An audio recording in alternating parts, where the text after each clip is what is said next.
What's up, all you beautiful people? Welcome back to the podcast. Today I want to talk about something that came up in a question on a LinkedIn comment I got recently. I was talking about the theory of constraints and how it's one of the most powerful frameworks that entrepreneurs really need to understand and have the ability to identify within both their own personal development, but also within their business. What is the constraint? What is the thing that is currently holding back the business from making the jump to that very next level? Because at the end of the day, like business is nothing more, like business growth is nothing more than the systematic process of identifying and removing the constraints. As you remove those, the business will grow to the next level until it hits the next constraint, right? Because the chain is only as weak or as strong as its weakest link. But then the question is like, how do you determine what is the biggest constraint at any given moment? And this is a really hard question to answer, actually. There's two different ways that you can go about determining what is the constraint. The first way is very easy and very straightforward. The second way is much, much harder. And the problem is that a lot of the decisions that you have to make as an entrepreneur, as a founder, are going to fall into that second category. And so let me just walk you through how I think about this. The first way to identify what is the constraint within a business is an objective measure.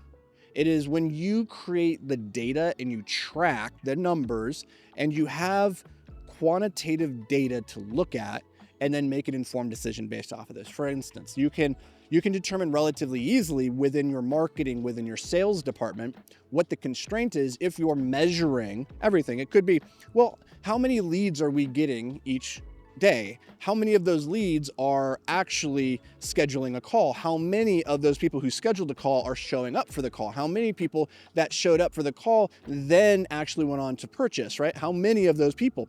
You measure at each point in that funnel, and then you can just run the math. You just look at it and you say, okay, well, if 100 people show up, we have 100 leads, and then of those 50 people show up for a call, and then of those 50, only 5 actually end up buying. You can determine, okay, well, if we make a 10% improvement on the number of leads, that would take us up, say, to 110. If we made a 10% improvement on the number of people showing, that would take us to about 60 or about 55%. If we made a 10% improvement to the number of people closing, that would take us to like 5.5 people, right? And you just crunch the numbers and you say, okay, well, what's actually the cap on our growth right now? Is it that we need more leads, or do we need to do better about getting the leads that have booked a call to actually show up? That could be the first constraint. Or it could be, we're actually getting a pretty good show rate relative to how many leads we have, but our actual purchase rate per show, that's only 10%.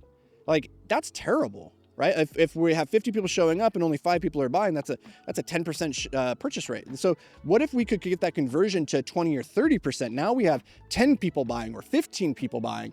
Dang, like to get an equivalent amount of sales, you would have to triple your leads to go from 100 to 300. Which do you think is easier, to increase from 100 to 300 leads, or just to increase the number of conversions from 5 to 15? It's probably, one of those is easier than the other. And so that's the objective way to identify what's the constraint. Now, the second way to identify, and this is the much trickier one, it's subjective. It's the subjective constraint.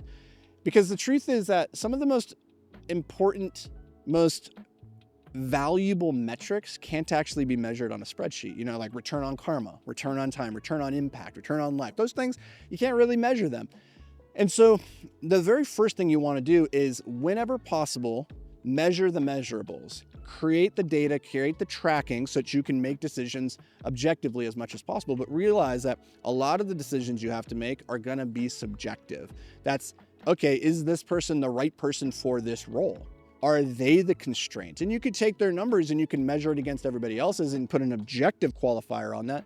But a lot of times, if you have 2 people, all things being equal, and you're like, who do I promote? Who do I give the raise to? How do I approach removing the constraint of getting them to unlock their next level? That's a subjective decision. And sometimes there's just simply no way to collect data, and you still need to make a decision. And so in those instances, in my experience, the best way to do it is either making a judgment off of your own judgment, your own experiences, and then trying to track that decision that you made using something like a decision journal to write down, here's why I'm making the decision that I'm making, here's the probabilities of the different outcomes that I'm expecting, and here's the likely outcome of this decision. And then coming back to that in 6 months, 9 months to review the quality of your decision and update your internal heuristics. So if you said, I think this is going to happen with a 70% degree probability, and something else completely out of the blue happened, and you're like, okay, I need to update my heuristics because my subjective judgment was not very good. That's one way.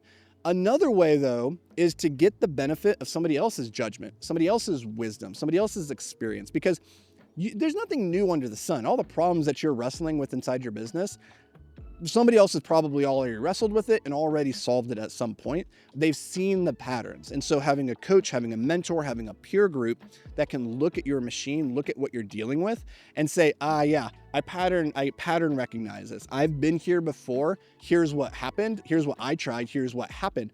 So now you can compress their decades into days, and you can get their lessons without the scars. And that is, in my experience, the best way to make subjective decisions around what are the constraints that need to be alleviated. And this is case in point, like one of the things that I get the most enjoyment out of is coaching entrepreneurs from, $100,000 a year to $1 million to $3 million a year, because it's so easy at that level for me to look in at their business and see, because I've been there so many times, I can pattern recognize and say, this is the constraint, this is the problem. I don't even need to see your data. I can just tell you that's your issue right there. So now instead of having to go and collect the data or make the decision, trial and error it, and then come back and realize it was the wrong decision, we can just compress the timelines in which you're getting the results, and you can get to your goal much, much faster. So I would highly recommend, one of the best investments I've ever made is in a coach, is in a mentor, is in a peer group education. And so if you're an entrepreneur, you're doing over $10,000 a month right now, and you want help getting to $100,000 or $1 million, then go to beyondtheapex.com and applied for our group coaching program. I'd love the opportunity to take a look at your machine and see if there's some low-hanging fruit that we could pluck to get you some easy wins and get you, moving in the direction of your goals. So that is, how those are the two ways to identify the theory, identify the constraint within your business. I want you to sit down and try to figure out this week, what is the biggest constraint in your business? Dump it all out, write out all the different departments of your business, look at all the different measurables that you're currently measuring, and then write down on the other side all the subjective decisions and things that you need to weigh the pros and cons of, and then figure out a actual plan for identifying what the constraint is. And if you need help with that, that's what we're here for. If you're not in a place yet where you could, you're not in a place with your business to take advantage of the group coaching program, just leave a comment down below. I respond to everything. I'll take a look at it and see if we can help you out. But otherwise, I'll see you guys in the next episode.